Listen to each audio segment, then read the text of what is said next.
بھائی جان، میں نے 3 کروڑ 20 لاکھ روپے کی دکان خرید لی ہے۔ 26 جنوری کو جب شرجیل نے لاہور سے فون کیا تو اتنا جوش و خروش میں تھا کہ میرا حال احوال دریافت کرنا بھی بھول گیا۔ پوچھا کہ اس وقت کہاں ہے؟ میں نے جواب دیا، کراچی میں، 2 دن بعد لاہور پہنچوں گا۔ بولا لاہور پہنچتے ہی مجھے فون کیجیے گا۔ میں نے حامی بھر لی۔ سچی بات تو یہ ہے کہ اس کامیابی پر مجھے اطمینان قلبی محسوس ہوا۔ 10 سال قبل شرجیل نے MSc کر لی تو خاندانی حالات کے باعث جاب یا بزنس اس کی شدید ضرورت تھی۔ شرجیل ایک روز کہنے لگا، بھائی جان کوئی ٹھوس اور قابل عمل حل بتائے کہ میں اپنے پاؤں پر کھڑا ہو جاؤں۔ میں نے توقف اور غور و خوض کے بعد کہا کہ 3 دن بعد اسلام آباد جا رہا ہوں، میرے ساتھ چلنا۔ اور پھر ہم بزرگ دوست قاضی صاحب کے پاس گئے۔ قاضی صاحب حکیم اور روحانی دانشور تھے۔ قاضی صاحب کو مسئلہ بتایا تو بڑے اطمینان سے مسئلہ سنتے رہے۔ کمرے میں خاموشی چھا گئی تو بولے، شرجیل صاحب آپ حوصلہ مند دکھائی دیتے ہیں۔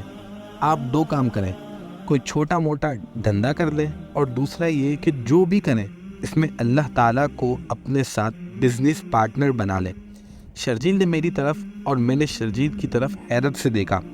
قاضی صاحب نے سلسلہ کلام جاری رکھتے ہوئے کہا، یہ کام مردوں کا ہے، صرف عزم بالجزم رکھنے والا مرد ہی کر سکتا ہے۔ اگر کاروبار کے نیٹ پروفٹ میں 5% اللہ تعالیٰ کا شیئر رکھ کر اللہ تعالیٰ کے بندوں کو دے دیا کریں اور کبھی بھی اس میں ہیرا پھیری نہ کریں تو لازماً آپ کا کاروبار دن دگنی رات چگنی ترقی کرتا رہے گا۔ واپسی پر لگتا تھا کہ شرجیل اس پر عمل نہیں کرے گا، لیکن اس نے کمال حیرت کے ساتھ عمل کر کے دکھایا۔ مجھے یاد ہے یہ 1997 کا سال تھا۔ اس کے پاس صرف 1000 روپیہ تھا۔ اس نے کسی کے آگے ہاتھ نہیں پھیلایا۔ اسی 1000 روپے سے اس نے بچوں کے 5 سوٹ خریدے اور انارکلی بازار میں ایک شیئرنگ اسٹال پر رکھ دیا۔ 2 دن میں 300 روپے پروفٹ ہوا تھا۔ 300 روپے میں سے اس نے 5% اللہ تعالیٰ کی راہ میں دے دیے، پھر اور سوٹ خریدتا اور اصل منافع میں سے 5% اللہ کے نام کا شیئر مخلوق پر خرچ کرتا رہا۔ یہ 5% بڑھتے بڑھتے 6 ماہ بعد 75 روپے روزانہ کے حساب سے نکلنے لگا، یعنی روزانہ کی آمدنی تقریباً 700 روپے ہو گئی۔ 1 سال کے بعد 150 روپے، 3 سال بعد روزانہ 5% کے حساب سے 300 روپے نکلنے لگے، جس کا مطلب یہ ہے کہ 3 سال بعد اسے روزانہ 6000 بچنا شروع ہو گئے تھے۔ اب اسٹال چھوڑ کر اس نے دکان لے لی تھی۔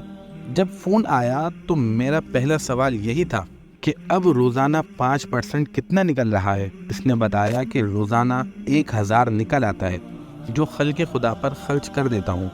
گویا اب آمدنی روزانہ 20,000 روپے ہے۔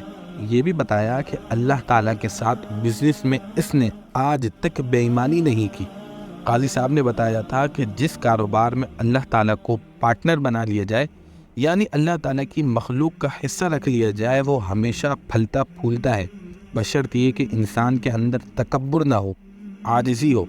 انہوں نے سچ ہی کہا تھا کہ کاروبار اتنا چل نکلتا ہے کہ ایک وقت آتا ہے جب بندہ سوچتا ہے میرا کافی روپیہ لوگوں میں مفت تقسیم ہو رہا ہے۔ انہوں نے بتایا تھا کہ دولت مند بننے کا یہ نسخہ انہیں بزرگوں سے منتقل ہوا ہے اور کبھی بھی یہ نسخہ ناکام نہیں ہوا۔ کتابوں میں لکھا ہے کہ حضرت موسیٰ علیہ السلام کے زمانے میں 2 بھائی تھے جنہیں ایک وقت کا کھانا میسر آتا تھا تو دوسرے وقت فاقہ کرنا پڑتا تھا۔ ایک دن انہوں نے حضرت موسیٰ علیہ السلام کی خدمت میں عرض کیا، آپ جب کوہ طور پر تشریف لے جائیں تو اللہ تعالیٰ سے عرض کریں کہ ہماری قسمت میں جو رزق ہے وہ ایک ہی مرتبہ عطا کر دیا جائے تاکہ ہم پیٹ بھر کر کھا لیں۔ چنانچہ بارگاہ الہی میں دعا قبول ہوئی اور دوسرے دن انسانی شکل میں فرشتوں کے ذریعے تمام رزق دونوں بھائیوں کو پہنچا دیا گیا۔ انہوں نے پیٹ بھر کر کھا لیا، لیکن رزق خراب ہونے کے ڈر سے انہوں نے تمام رزق اللہ تعالیٰ کے نام پر مخلوق خدا میں تقسیم کر دیا۔ اگلے دن پھر ملائکہ کے ذریعے انہیں رزق مہیا کر دیا گیا، جو کہ شام کو پھر مخلوق خدا میں تقسیم کر دیا گیا اور روزانہ ہی خیرات ہونے لگی۔ حضرت موسیٰ علیہ السلام نے بارگاہ خداوندی میں عرض کیا، یا باری تعالیٰ، ان دونوں بھائیوں کی قسمت میں تو تھوڑا سا رزق تھا، پھر یہ روزانہ انہیں بہت سا رزق کیسے ملنے لگ گیا؟ ندا آئی، موسیٰ، جو شخص میرے نام پر رزق تقسیم کر رہا ہے اسے میں وعدے کے مطابق 10 گنا رزق عطا کرتا ہوں۔ یہ روزانہ میرے نام پر خیرات کرتے ہیں اور میں روزانہ انہیں عطا کرتا ہوں۔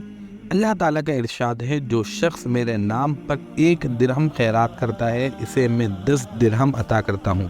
جو ایک بھوکے کو کھانا کھلاتا ہے اسے 10 کا کھانا ملتا ہے۔ اپنے رزق کو بڑھاؤ، گھٹاؤ نہیں۔